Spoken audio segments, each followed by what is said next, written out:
G'day, my name's Dana, or Darren Gardner.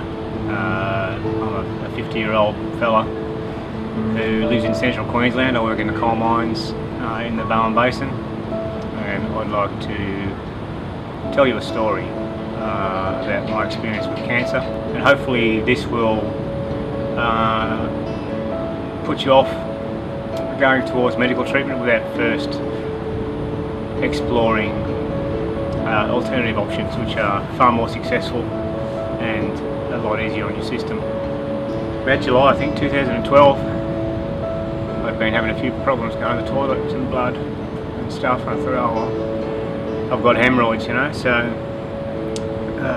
went in to have a colonoscopy, which fortunately to do that they poison you anyway, to get all the shit out of your colon. Come in, he said, oh, you've got a growth.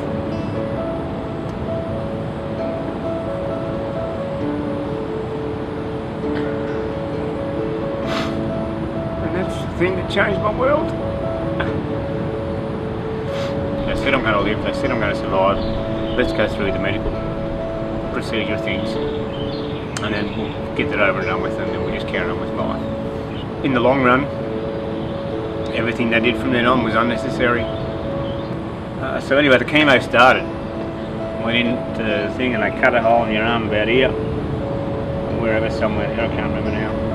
Feed this PICC line in, it goes in your arm right down there, and it feeds chemotherapy right into your heart. And to wear this thing around my neck for 6 weeks, every 5 minutes, bzz, your chemo. You realise, obviously quite quickly after that, it's just going to get worse. It's because they're poisoning you. So they do these blood tests and they tell you if they just check to see if they haven't poisoned you enough so that you can keep taking chemotherapy. I went in for surgery. And it was actually in the surgery, I was sitting there, I was gowned up, ready to go in, and I thought, look, I don't want to do this. They've shrunken the tumour this far, why can't they just shrink it away with chemotherapy? The biggest mistake I made, I should not have gone in, I should have sought some other way. But anyway, that's hindsight. So, anyway, 7 hours in surgery I was. So I go down for a checkup, I'm sitting there eating a meat pie. And this was sort of it became an epiphany to me later on. And the nurse comes out and said, what are you doing? I said, well, I've missed lunch, I'm just having a pie before I go to the doctor. Oh, she said, you shouldn't be eating meat. First sign of any indication that they're aware that my diet was bad, or that I should change my diet.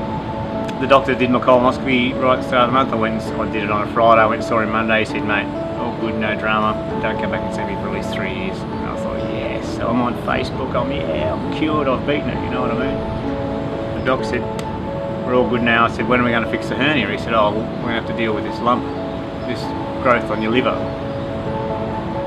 And it just, I said, you fucking told me you got it all. Because he stood next to that bed and said, we've got it all. You haven't got cancer anymore. And I was so angry with him at the time, and I was so confused, and panic stepped in again, and I thought, far out, what am I going to do, you know? And he said, oh, we'll have to put you back on chemo again. I said, no way known am I going to do chemo ever again. We certainly weren't going to do chemo. That was the worst time in my life.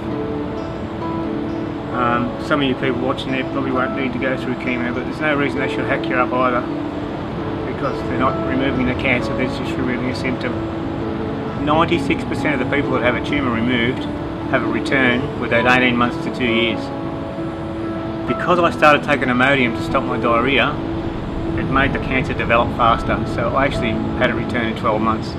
The doctor had made the appointments for me with the surgeon in Brisbane, and I was going to go down to confirm it all. I was going to go down and get more, whatever it is, radium, and that pumped into me to confirm it was cancer. And I sort of sat down and thought about it, and I said, well, there's a lump in there now that wasn't there 12 months ago.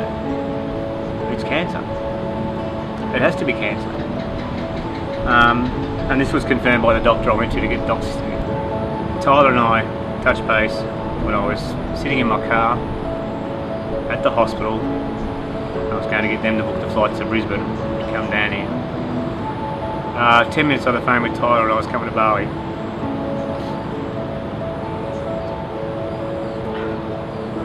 the best thing I ever did.